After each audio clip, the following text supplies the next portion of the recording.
Bismillahirrahmanirrahim. Assalamualaikum warahmatullahi wabarakatuh. Nama saya Lutfi Hair Junur, STMT, dosen program studi teknik pengairan, jurusan teknik sipil, Fakultas Teknik Universitas Muhammadiyah Makassar. Saat ini saya mengampu mata kuliah Konstruksi Bendungan 2 atau Perencanaan Bangunan Spillway. Hari ini saya akan memaparkan rencana pembelajaran semester saya yang saya gunakan menjadi acuan saya dalam melakukan pembelajaran tiap semester yang saya lalui. Kali ini saya akan memaparkan tentang rencana pembelajaran semester, yaitu mata kuliah Konstruksi Bendungan 2 atau Bangunan Spillway. Mata kuliah ini adalah mata kuliah keahlian yang merupakan mata kuliah inti daripada jurusan kami, yaitu teknik pengairan. Mata kuliah ini diajarkan pada semester 6 dengan bobot SKS adalah 2 SKS dan menggunakan rumpun mata kuliah inti dengan kode CW 622015994. Mata kuliah ini dikembangkan oleh saya sendiri, yaitu Lutfi Hair Junur, STMT, dan koordinator rumpun mata kuliah adalah Dr. Insinyur Abdul Rahim Nanda, STMT IPM, dan Ketua Prodi adalah Bapak M. Agus Salim, STMT, dan Kepala EDPM adalah Pak Dr. Sahabuddin Latif, STMT. Dalam mata kuliah konstruksi bendungan ini atau konstruksi bangunan spillway ini, kami mengurai capaian pembelajaran yang menjadi landasan kami dalam membawakan mata kuliah ini. CPL Prodi yang dibebankan dengan mata kuliah S9 menunjukkan sikap bertanggung jawab terhadap disiplin ilmu sesuai dengan bidangnya. KU2 mampu menunjukkan kinerja yang cerdas, ikhlas dan tuntas. KU4 menyusun deskripsi saintifik hasil kajian dalam membentuk skripsi atau laporan KKP dan mempublikasikan dalam laman. Kemudian KU5 mampu mengambil keputusan secara tepat dalam konteks penyelesaian masalah di bidang keahlian berdasarkan hasil analisis informasi data. KK5 menguasai konsep teoritis bidang penelitian pendidikan dan penerapannya dalam penanganan masalah keteknik sipilan. KK10 mampu merencanakan, melaksanakan, mempublikasi, dan memanfaatkan hasil pembelajaran. PP5 mampu menerapkan dan merencanakan hasil pembelajaran. PP6 mampu mengambil keputusan berdasarkan hasil pembelajaran. Dari CPL Prodi ini, harapan kami adalah mahasiswa nantinya mampu menjadikan mata kuliah ini sebagai mata kuliah rujukan dalam KKP Plus, yang mana KKP Plus itu adalah kuliah kerja praktek plus yang kami laksanakan selama ini langsung terjun ke lapangan, di mana bangunan-bangunan keairan itu dibangun, kemudian kami menempatkan mahasiswa kami dalam kuliah kerja praktek tersebut. Kemudian capaian pembelajaran mata kuliah adalah CPMK1 mampu melakukan memahami jenis-jenis bendungan, pemilihan lokasi bendungan yang akan dibangun dan biasa bekerja sama dengan tim. CPMK2 menghitung data perencanaan berdasarkan analisis hidrolik dengan baik dengan menggunakan program aplikasi komputer dalam penyelesaian tugas akhir. Kemudian CPMK3 mampu merancang bangunan spillway dengan menerapkan konsep dasar ilmu pengetahuan terkait dengan bangunan spillway dan menganalisa kestabilan spillway. Yang keempat, mampu mendesain pengambilan atau intake dengan menerapkan keahlian dalam. Jadi capaian pembelajaran dari CPMK1 dengan CPMK4 ini yang kami harapkan adalah betul-betul sesuai dengan mata kuliah ini adalah mata kuliah yang struktur yang dititikberatkan pada kemampuan mahasiswa dalam merencanakan dan mendesain sebuah bangunan spillway. Sehingga itu menjadi bekal mereka setelah mereka lulus dari kuliah itu. Nah, kemampuan itulah dibarengi dengan kemampuan mereka dalam menggunakan software, menggunakan program aplikasi komputer yang berkaitan dengan mata kuliah ini. Nah, kemudian kemampuan akhir tiap bahan pelajaran adalah mahasiswa mampu merencanakan bangunan spillway. Sub CPMK2 mahasiswa mampu menganalisa dan mendesain hydraulik peluncur. CPMK3 mahasiswa mampu menganalisis dan mendesain saluran peluncur. Sub CPMK4 mahasiswa mampu menganalisis dan mendesain saluran peredam energi. Sub CPMK5 mahasiswa mampu menganalisis, mendesain stabilitas bangunan pelimpah. Sub CPM ke-6, mahasiswa mampu menganalisis, mendesain pengambilan tubuh ini. Nah, kemajuan akhir tiap tahapan pembelajaran ini adalah harapan kita adalah betul-betul mahasiswa mampu merencanakan. Nah, itulah tugas fungsi daripada mata kuliah ini. Deskripsi singkat mata kuliah. Mata kuliah ini berisi tentang perencanaan konstruksi bendungan 2 atau bangunan spillway yang meliputi saluran pengarah, merge spillway, pelengkap. Daftar pustaka kami yang utama adalah Sri Hartono 93, Pandeco 1985, Suryono Sudarsono, Kensaku Takeda 1977, Sudibyo 1993, United States Department of Interior Bureau of Reclamation 1974, Mawardi Muhammad 2007, dan pendukungnya adalah BR Hartono, Junur LH, Subarka Imam, Lumantara, JR Raikelnesdi, SNI 0334121994, Sumarto CD, Suwarno, Sudarsono, dan Triatmo JB. Nah, baik mata kuliah konstruksi bendungan 2 atau bangunan spillway yang diampu oleh saya yaitu Lutfi Hair Junur. Sub CPMK atau kemampuan akhir yang diharapkan. Rencana pembelajaran ini kami telah memodifikasi dalam 2 situasi, mengingat dalam 2 tahun terakhir ini kita mengalami pandemi yang berkepanjangan sehingga kami berusaha untuk memperbaharui RPS kami ke dalam 2 ruang dan dalam proses pembelajaran. Yang pertama adalah proses tatap muka, dan yang kedua adalah proses daring. Selama kurun waktu 2 tahun terakhir ini, kami banyak melakukan perkuliahan melalui daring yang dilakukan melalui aplikasi Zoom atau media-media online lainnya, baik WhatsApp misalkan, dalam diskusi-diskusi kecil dan lain-lain sebagainya. Nah, dalam mata kuliah ini kami bagi atas 16 pertemuan. Dari ke-16 pertemuan itu, 2 pertemuan adalah ujian tengah semester dan ujian akhir semester. Dalam pertemuan pertama dalam mata kuliah ini adalah bagaimana kemampuan mahasiswa dalam menguasai pemahaman tentang capaian pembelajaran yang dilakukan dalam semester ini. Nah, indikatornya adalah mahasiswa mampu mendefinisikan dan mampu memahami fungsi daripada bangunan spillway itu sendiri. Nah, kriteria dan bentuk yang kami lakukan adalah ketepatan dan penguasaan dalam perencanaan konstruksi bendungan. Bentuknya adalah pemaparan di kelas, belajar konstruksi tentang CP, penugasan terstruktur. Waktu yang digunakan itu adalah sekitar 120 menit untuk menjelaskan, dan bobotnya itu bobot persentase penilaiannya adalah 50%. Kemudian pertemuan kedua adalah mahasiswa mampu memahami tentang survei bangunan spillway. Survei yang dimaksud itu adalah mulai dari survei geologinya, survei lokasinya, sampai dengan analisis hidrologinya. Nah, sama yang kami lakukan adalah dengan model daring dengan waktu sekitar 2 kali 60 menit. Nah, ini adalah merupakan waktu adalah 10 menit. Nah, inilah selama ini kami menggunakan rujukan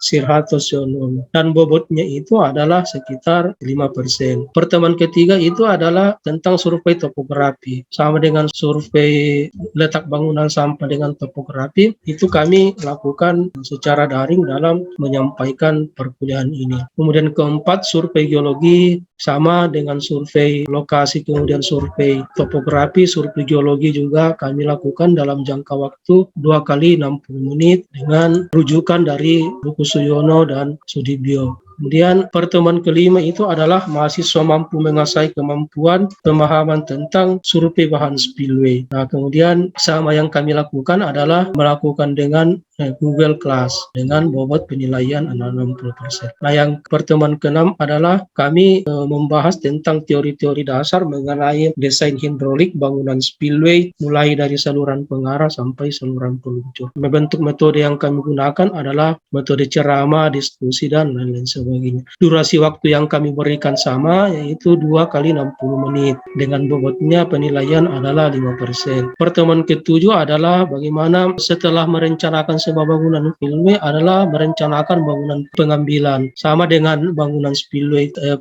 materi sebelumnya, kami mencoba untuk menerapkan menempatkannya dalam sistem cerah, interaktif, dan soal-soal dengan bobot penilaian. Nah, kemudian pertemuan ke-8 itu adalah ujian tengah semester.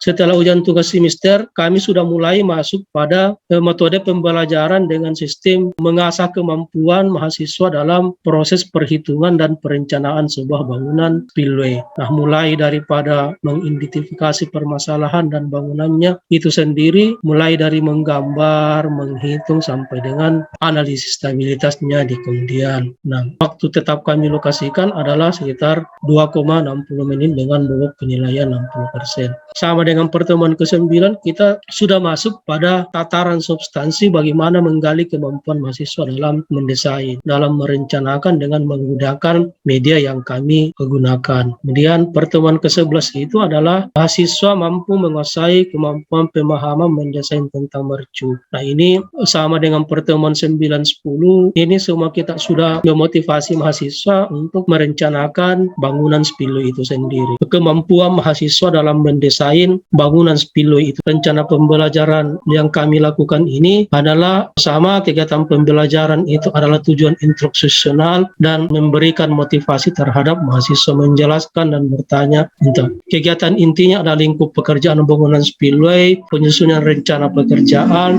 kapasitas tampungan bangunan, persiapan dan pengukuran, prinsip-prinsip pembuat mahasiswa pembangunan konstruksi. Jadi kegiatan penutup ini penyusunan tugas terstruktur. Nah, ini adalah tugas terstruktur adalah tugas wajib, merupakan syarat wajib mahasiswa dalam kelulusan dalam mata kuliah ini, yang mana bobot tugas akhir itu adalah sekitar 20%. Desain kontrak dengan menggunakan program AutoCAD, dan program AutoCAD kami maksud ini adalah kemampuan mahasiswa dalam menggambar melalui media-media aplikasi keteknikan. Nah, kemudian pada akhirnya kami membuat sebuah kriteria penilaian untuk mengevaluasi diri kami sejauh mana kami mampu memberikan penjelasan, mampu memberikan materi terhadap kuliah mahasiswa lewat penilaian terhadap mahasiswa. Kriteria penilaian kami adalah nilai A dengan poin 4 dengan skala nilai lebih besar daripada 80, B plus antara 75 dan 79, B adalah 70 sampai 75, C plus itu adalah 65 sampai 70, C adalah 2,0 antara 60 sampai dengan 65, D adalah 50 sampai dengan 60, dan E adalah lebih kecil daripada 49. Nah, inilah tugas-tugas kita. Bobot tugas terstruktur kami adalah 25% formatif, 10% evaluasi ujian tengah semester 30, dan evaluasi ujian akhir semester kami adalah 35. Demikianlah rencana pembelajaran yang kami terapkan selama selama proses perkuliahan, yang mana menggambarkan tentang rencana pembelajaran kami dan evaluasi yang telah kami lakukan. Nah, selanjutnya saya akan memutarkan video yang berkait tentang cara saya dalam menyampaikan materi-materi yang sesuai dengan RPS yang telah kami susun bersama tim yang ada. Baik, demikian. Assalamualaikum warahmatullahi wabarakatuh. Bismillahirrahmanirrahim. Assalamualaikum warahmatullahi wabarakatuh. Waalaikumsalam warahmatullahi Alhamdulillah. wabarakatuh. Hari ini kita masuk pertemuan yang ke-11 mata kuliah perencanaan konstruksi bendungan 2 atau bangunan spillway. Minggu lalu kita sudah membahas tentang bagaimana mendesain bangunan spillway itu sendiri, mulai dari saluran pengarah sampai dengan bangunan lengkung peralihan atau terompet. Hari ini kita akan mencoba menganalisis karakteristik aliran yang terjadi di sepanjang saluran pengarah, mercu spillway, saluran transisi, saluran peluncur, sampai dengan terompet. Nah, insya Allah pertemuan selanjutnya di pertemuan ke-12 baru kita membahas bangunan peredam energi. Nah, baik, tindaku sekalian, kita lanjut. Nah, hari ini kita seperti janji saya minggu lalu, hari ini kita akan membahas tentang analisis hidrolis mercu pelimpah beserta dengan struktur pembentukan yang lain. Kalau kita berbicara tentang struktur pembentukan yang lain, tidak pernah terlepas dari 5 unsur itu. Saluran pengarah, saluran mercu, saluran transisi, lengkung terompet, dan yang terakhir adalah peredam energi. Nah, Dindaku sekalian, kita mulai tinjauan terhadap titik A. Tinjauan terhadap titik A itu adalah awal di mana pergerakan aliran akan menuju ke saluran peredam energi. Nah, kita tempatkan di tempat ini. Nah, ini adalah saluran tinjauan terhadap titik A. Minggu lalu kita sudah menghitung berapa besar elevasi dasarnya dan berapa besar elevasi mercunya. Nah, sekarang kita akan mengetahui karakteristik aliran yang mengalir di sepanjang saluran ini. Sehingga saya katakan ini adalah analisis titik A, titik B, titik C, titik D, dan titik E. Nah, kita mulai dari titik A. Awalnya dari sini. Kita ingin mengetahui aliran air yang masuk ke titik B di saluran transisi ini, karakteristik alirannya seperti apa. Nah, seperti yang saya jelaskan di pertemuan yang ke-7 atau pertemuan ke-6 yang lalu, bahwa pergerakan aliran itu ilmu hidrolik. Di dalam ilmu hidrolika itu kita mempelajari tentang bagaimana mengetahui karakteristik aliran melalui bilangan Froude, atau lazim kita kenal sebagai Froude number. Dan ini harus Anda ingat baik-baik, tidak boleh lupa ini. Ini ilmu dasar. Ilmu dasar yang erat kaitannya. Ingat, mata kuliah kita ini adalah mata kuliah terstruktur. Artinya banyak mata kuliah yang mendahulinya atau mendampinginya. Nah, kita kembali. Apa itu bilangan Froude? Apa syarat daripada bilangan Froude? Ada 3 syarat yang harus Anda ketahui. Jika bilangan Froude itu lebih besar daripada 1, maka dia kategorinya adalah superkritis. Ingat baik-baik ini, Anda tidak boleh lupa. Kedua, jika FR itu ternyata lebih kecil daripada 1, maka dia adalah subkritis. Dan yang ketiga adalah jika FR itu sama dengan 1, maka dia adalah kritis. Nah, ketiga inilah yang akan kita ketahui, yang ingin kita ketahui di sepanjang pergerakan aliran air itu. Ingat, saluran spillway itu adalah modelnya seperti ini, Dindaku sekalian. Kurang lebih seperti ini. Seperti yang kita mempelajari. Kurang lebih seperti ini. Nah, air yang masuk ke saluran pengarah melewati saluran peluncur tergantung media yang dilewatinya. Inilah yang akan kita mau tinjau. Bagaimana karakteristik aliran kalau air mengalir itu dari saluran besar ke saluran yang kecil, dan bagaimana karakteristik aliran dari saluran kecil ke saluran yang besar. Nah, inilah yang akan kita analisis, yang kita namakan sebagai analisis hidrolis bangunan pelimpah pada titik-titik tertentu. Kita mau lihat bagaimana karakteristik aliran di titik antara A dan B. Nah, minggu lalu kita sudah menghitung berapa kecepatan alirannya, tinggi tekanan kecepatan alirannya berapa, tinggi alirannya seperti apa. Nah, kita lanjut melihat bagaimana karakteristik aliran yang terjadi di panjang itu. Oke. Tinjauan terhadap titik B. Nah, yang kita ketahui tadi, saya sudah sampaikan tadi, kita akan mengetahui karakteristik aliran di titik B. Fokus kita adalah di bilangan Froude-nya. Karena itu yang kita melihat. Kemudian kita fokus pada kecepatan alirannya. Nah, pada saat aliran air dari titik A turun ke titik B, kecepatan alirannya adalah 9,05. Jadi air yang turun ke bawah sini sampai dengan titik B itu adalah kecepatan alirannya adalah 9,598.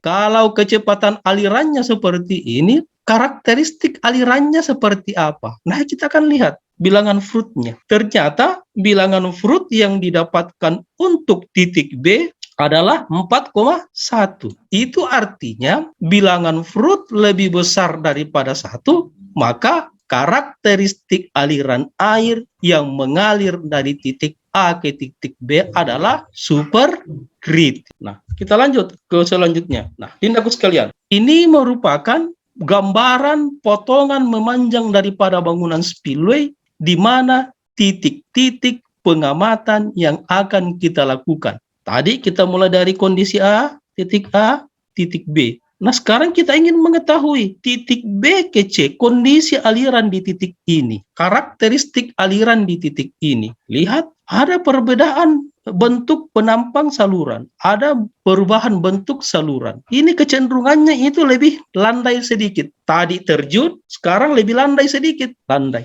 Dengan kemiringan tertentu. Dari C ke D, ada juga perubahan kemiringan. Itu lebih curam lagi. Lebih curam sedikit daripada itu. Kemudian yang ke bawah sama datar. Berapa kemiringan yang dibutuhkan? Sampai di titik E ini adalah saluran terompet. Belum kita berbicara tentang peredam energi. Kita baru ingin mengetahui karakteristik aliran yang mengalir di sepanjang ini, adindaku sekalian. Sehingga dengan membuat titik-titik seperti ini, kita akan menemukan elevasi. Bisa dipaham sampai di sini? Muhammad Fajar, bisa deh ditangkap? Nah, oke. Nah, sekarang kita masuk pembahasan selanjutnya adalah berbicara tentang saluran transisi. Saluran transisi itu adalah saluran antara bangunan mercu dengan saluran peluncur. Atau yang lazim kita kenal adalah peralihan dari saluran yang besar ke saluran yang kecil. Apa fungsi daripada saluran transisi? Saluran transisi adalah berfungsi untuk menghentikan atau untuk menghentikan yang namanya backwater. Apa itu backwater? Backwater itu adalah terjadinya arus balik air, kembalinya air. Nah, kalau kita kembali ke slide yang tadi, ke yang slide sebelumnya ini, kita lihat slide sebelumnya ini. Nah, ini yang dimaksud arus balik. Air yang mengalir di sepanjang saluran transisi ini diupayakan agar air itu tidak terjadi arus balik. Kenapa itu tidak boleh terjadi arus balik? Karena itu sangat membahayakan tubuh daripada bangunan spillway itu sendiri. Bayangkan dindaku sekalian, kalau air yang mengalir di sepanjang ini, kemudian itu terjadi arus balik, itu akan lama-kelamaan dia akan seperti ini, arus balik seperti ini. Lama-lama kelamaan terjadi arus balik. Arus balik itu lama-lama dia akan membentur ini, saluran mercu spillway. Nah, kalau terjadi arus balik di sini, ini akan mengalami terjadinya gerusan di bangunan peluncur, sehingga berefek pada terjadinya keruntuhan daripada bangunan spillway itu sendiri akibat terjadinya arus balik yang terjadi. Nah, itu efek yang sangat membahayakan, sehingga dimungkinkan atau tidak boleh terjadi arus balik sepanjang tindaku sekalian. Kita lihat, sekarang kita mau melihat bagaimana karakteristik aliran yang terjadi di titik B. Ini tadi lindaku sekalian, perubahannya B1 tadi itu adalah 20, B2 itu adalah 10. Saluran besar itu adalah 20 meter, saluran kecil itu 20 meter. Nah, kita sudah dapatkan nilai AH. Nah, sekarang kita ingin mengetahui karakteristik aliran yang terjadi di sepanjang saluran. Nah, lindaku sekalian, sekarang kita mau dilihat di titik B. Bagaimana karakteristik aliran di titik B ke titik C? Nilai AH tadi depan itu sudah kita dapatkan. Ternyata nilai AH itu adalah selisih kemiringan antara B ke C. Ini nilai AH tadi. Selisih kemiringan nilai AH yang nilainya berapa tadi. Jadi hingga terjadi kemiringan seperti ini. Nah, tibalah saatnya kita ingin mengetahui karakteristik aliran yang terjadi di titik C, yaitu pengaliran yang terjadi sepanjang saluran transisi. Itu menariknya kita kalau berbicara tentang analisis. Betul-betul itu feeling engineering kita harus yang hidup. Nah, kita mau. Nah, kita ini rumus-rumusnya dindaku sekalian. Ini rumus ini saya tampilkan hanya mengingatkan kalian bahwa rumus-rumus yang telah kita pelajari di teori-teori dasar awal awal pertemuan, kita gunakan di sini. Jadi itu bukan rumus awal-awal, tapi nyata kita gunakan. Kita lihat karakteristik aliran yang terjadi di titik C. Tadi sana kita dapat kecepatan alirannya sekian, 9, sekian. Nah, sekarang kita dapat kecepatan aliran di sini adalah 10,14. Berarti ada peningkatan aliran. Secara logik, maka semakin ke bawah aliran air itu semakin kencang. Dari atas ke bawah, semakin ke bawah kita semakin kencang. Yang terjadi adalah bagaimana dengan bilangan floodnya? Tadi bilangan flood di titik B kita dapatkan 4, sekian. Sekarang bilangan floodnya kita dapatkan 3, sekian. Berarti ada penurunan bilangan flood yang terjadi sekitar 0, sekian. Nah, ini menandakan bahwa aliran air yang mengalir pada saluran kritis itu dengan saluran yang agak landai, ternyata energi alirannya itu cukup rendah. Saya begitu. Karena dia melewati media yang cukup landai. Apa karakteristik alirannya di titik C? Jika bilangan flood lebih besar daripada 1, maka dia kategorinya adalah super kritis. Sehingga bisa disimpulkan bahwa karakteristik aliran yang terjadi di saluran titik C ada di saluran transisi adalah superkritis. Nah, kita lanjutkan. Ini dia didapatkan. Kita masuk saluran peluncur. Nah, setelah saluran transisi, kita saluran peluncur. Apa fungsi dari para saluran peluncur? Saluran peluncur itu adalah diupayakan semaksimal mungkin tidak terjadi hambatan-hambatan hidrolis. Nah, itu yang saya maksud tadi. Hambatan-hambatan hidrolis itu yang terjadi jika ada bangunan di sekitar saluran peluncur. Misalnya ada batu, ada perubahan aliran, ada perubahan media, ada perubahan bentuk saluran dari saluran besar ke kecil. Tadi itu ada saluran peluncur, jadi dua saluran peluncur itu. Ada saluran lurus dan ada saluran terompet. Nah, yang pertama ini adalah di saluran lurusnya kita mau lihat bagaimana karakteristik aliran yang terjadi di sepanjang itu. Nah, ini karakteristik aliran dari C ke D saluran peluncur. Jadi saluran peluncur dulu kita berbicara tentang ini, belum kita berbicara tentang terompetnya. Kita dapatkan nilai HD. Angka-angka ini kita sudah dapatkan dengan kecepatan alirannya 10, sekian. Nah, ini rumusnya seperti tadi. Nah, ini karakteristik aliran yang terjadi. Semakin ke bawah itu, kecepatan aliran itu semakin tinggi. Tadi 9, kemudian 10, sekarang 11. Berarti semakin ke bawah itu semakin kencang, semakin deras aliran air. Apa karakteristik alir bilangan Freud-nya di saluran peluncur bentuk lurus? 4,7. Dia lebih besar daripada 1, berarti dia superkritis. Terjadi lagi peningkatan energi. Ingat tadi di gambar di belakang itu setelah mercu, landai turun ke bawah, kemudian dia landai, kemudian agak menukik ke bawah sedikit. Energi bilangan Freud-nya itu adalah semakin tinggi juga kembali naik. Berarti semakin ke bawah itu energi yang ditimbulkan itu semakin besar. Dengan adanya bilangan Freud yang terjadi di titik D. Nah, baik Dindaku sekalian. Nah, kita mau melihat lagi karakteristik aliran di titik E. Bagaimana sih bentuk karakteristik aliran di titik E? Itu yang kita mau lihat. Nah, Dindaku sekalian. Saluran di titik E. Titik E itu adalah saluran terompet.